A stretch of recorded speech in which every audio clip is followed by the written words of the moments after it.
ಈ ಮುಸ್ಲಿಮರೆಲ್ಲ ಬಂದು ದೇಶದ ಮೇಲೆ ದಾಳಿ ಮಾಡಿ ಎಲ್ಲ ಮುಸ್ಲಿಮಯ ಮಾಡಿಬಿಟ್ರು. ಈ ಮುಸ್ಲಿಮರನ್ನ ಓಡಿಸೋ ತನಕ ನಾವು ನೆಮ್ಮದಿಯಾಗಿರಬಾರ್ದು ಅಂತ ಬಹಳ ಮಾತಾಡ್ತಾ ಇರ್ತಾರೆ ಅಲ್ಲಿ. ಈ ಮುಸ್ಲಿಮರು ಯಾಕೆ ಬಂದ್ರು, ಹೆಂಗ್ ಬಂದ್ರು, ಯಾವಾಗ ಬಂದ್ರು? 10ನೇ ಶತಮಾನ ಜ್ಞಾಪಕ ಮಾಡ್ಕೊಳ್ಳಿ. ಗಜನಿ ಮಹಮ್ಮದ್, ಗೋರಿ ಮಹಮ್ಮದ್ ಅವ್ರು ಎಷ್ಟು ಸರಿ ದಂಡಯಾತ್ರೆ ಮಾಡಿದ್ರು ನಾವು ಚರಿತ್ರೆಯಲ್ಲಿ ಓದಿರೋದು? 17 ಸರಿ ದಂಡಯಾತ್ರೆ ಮಾಡೋದು. 17 ಸರಿ ದಂಡಯಾತ್ರೆ ಮಾಡಿದ ಮೇಲೆ ಅವ್ರು ಇಲ್ಲೇ ಇರಬೇಕಾಗಿತ್ತಲ್ಲ.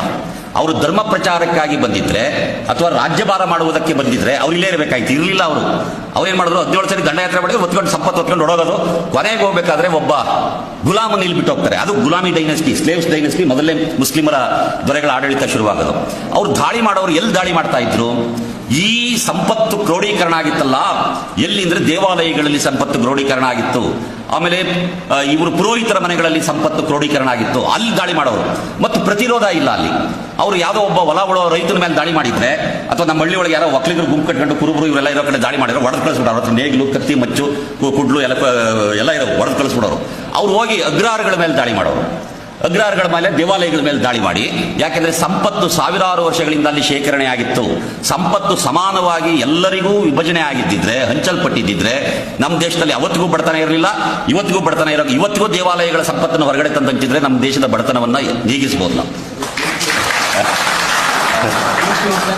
ಅದೇ ಎಷ್ಟು ಸಾವಿರ ವರ್ಷಗಳಿಂದ ಅಲ್ಲಿ ಸಂಪತ್ತು ಕ್ರೋಢೀಕರಣ ಆಗಿತ್ತು. ನೀವು ಸುಮ್ಮನೆ ನಾವು ಕಳೆದ 5-6 ವರ್ಷಗಳಿಂದ ಆ ಕೇರಳದ ಅನಂತ ಪದ್ಮನಾಭ ದೇವಾಲಯದ ಸಂಪತ್ತಿದೆಯಲ್ಲ, ಅದೆಷ್ಟು ಕೊಪ್ಪರಿಗೆಗಳು ಒಳಗೆ ಹೋಗಕ್ಕೆ ಸಾಧ್ಯ ಇಲ್ಲವಂತೆ. ಆ ಸಂಪತ್ತು ಅಂತಂದ್ರೆ ಅವರು ನಮ್ಮ ಪ್ರಧಾನಮಂತ್ರಿಗಳು ಹೇಳಿದಲ್ಲ 15 ಲಕ್ಷ ಆಗ್ತೀವಿ ಎಲ್ಲರಿಗೂ ಅಕೌಂಟ್ಗೆ ಸ್ವಿಸ್ ಬ್ಯಾಂಕಿಂದ ತಂದು. ಆ ಸಂಪತ್ತನ್ನು ಹೊರಗಡೆ ತಂದ್ರೆ ನಾವು ಒಬ್ಬೊಬ್ರಿಗೆ 1 ಕೋಟಿ ಹಾಕ್ಬೋದು, ಒಬ್ಬೊಬ್ಬರ ಅಕೌಂಟ್ಗೆ 1 ಕೋಟಿ ಹಾಕ್ಬೋದು. ಅಷ್ಟು ಸಂಪತ್ತು ಅನಂತ ಪದ್ಮನಾಭ, ತಿರುಪತಿ, ಉಡುಪಿ, ವೈಷ್ಣೋದೇವಿ, ಎಷ್ಟು ದೇವಾಲಯಗಳಲ್ಲಿ ಸಂಪತ್ತು ಕ್ರೋಢೀಕರಣ ಆಗಿದೆ, ಎಷ್ಟು ಮಠಗಳಲ್ಲಾಗಿದೆ. ಹಾಗೆ ದೇವಾಲಯಗಳಲ್ಲಿ ಸಂಪತ್ತು ಕ್ರೋಢೀಕರಣ ಆಗಿದ್ದಾಗ ಅಫ್ಘಾನಿಸ್ತಾನದಲ್ಲಿ ಆ ಕಾಲದಲ್ಲಿ ಬರ, ಕ್ಷಾಮ, ಅವರು ಊಟ ಇರಲಿಲ್ಲ, ಅವರು ತಿನ್ನಕ್ಕಿಟ್ಟಿರಲಿಲ್ಲ. ಅವರು ದಾಳಿ, ಅವರೊಂದು 5,000 ಜನ 10,000 ಜನ ಗುಂಪಾಗಿ ಬರೋರು ಅಂತ ಕಾಣುತ್ತೆ. ಎಲ್ಲೋ ಒಂದ್ ಕಡೆ ಎಲ್ಲಿಗೆ ದಾಳಿ ಮಾಡೋರು? ರಾಜರ ಮೇಲೆಲ್ಲ ದಾಳಿ ಮಾಡ್ತಾ ಇದ್ದಿದ್ದವರು, ದೇವಾಲಯಗಳ ಮೇಲೆ ದಾಳಿ ಮಾಡಿ ಸಂಪತ್ತನ್ನ ತಗೊಂಡೋಗೋರು.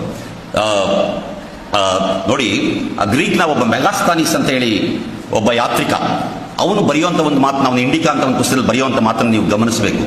ಈ ರಣಾಂಗಣದಲ್ಲಿ ಯುದ್ಧದ ಭೂಮಿಗಳಲ್ಲಿ ಯುದ್ಧಗಳು ನಡೀತಾ ಇದ್ದೋ, ಆ ಯುದ್ಧಗಳಲ್ಲಿ ಕೈ ಕತ್ತರಿಸ್ಕೊಂಡು ಬೀಳೋರು, ಕಾಲು ಕತ್ತರಿಸ್ಕೊಂಡು ಬೀಳೋರು, ತಲೆ ಕತ್ತರಿಸ್ಕೊಂಡು ಸಾಯ್ತಾ ಇರೋರು, ರಕ್ತ ಸುರಿತಾ ಇರೋದು, ಇದೆಲ್ಲ ಮಾಡ್ತಾ ಇರೋದು. ಪಕ್ಕದಲ್ಲಿ ಒಂದು ಹೊಲದಲ್ಲಿ ಒಬ್ಬ ರೈತ ಹೊಲ ಉಳ್ತಾ ಇರೋನು, ಆ ಹೊಲ ಉಳ್ತಾ ಇರುವಂತ ರೈತ ಯಾವ ಕಾರಣಕ್ಕೂ ಈ ಯುದ್ಧದ ಕಡೆ ತಿರುಗಿ ನೋಡ್ತಾ ಇರಲಿವಂತೆ. ಯಾಕೆಂದ್ರೆ 1-2-3 ಕಾರಣಗಳು ನಿಮ್ಗೆ ಗೊತ್ತು. ಅವನು ಯುದ್ಧ ಮಾಡೋ ಆಗಿಲ್ಲ, ಅವನು ಶೂದ್ರ, ಅವನು ಹೊಲ ಉತ್ಕೊಂಡಿರ್ಬೇಕು, ಕ್ಷತ್ರಿಯರು ಮಾತ್ರ ಯುದ್ಧ ಮಾಡಬೇಕಾಗಿತ್ತು.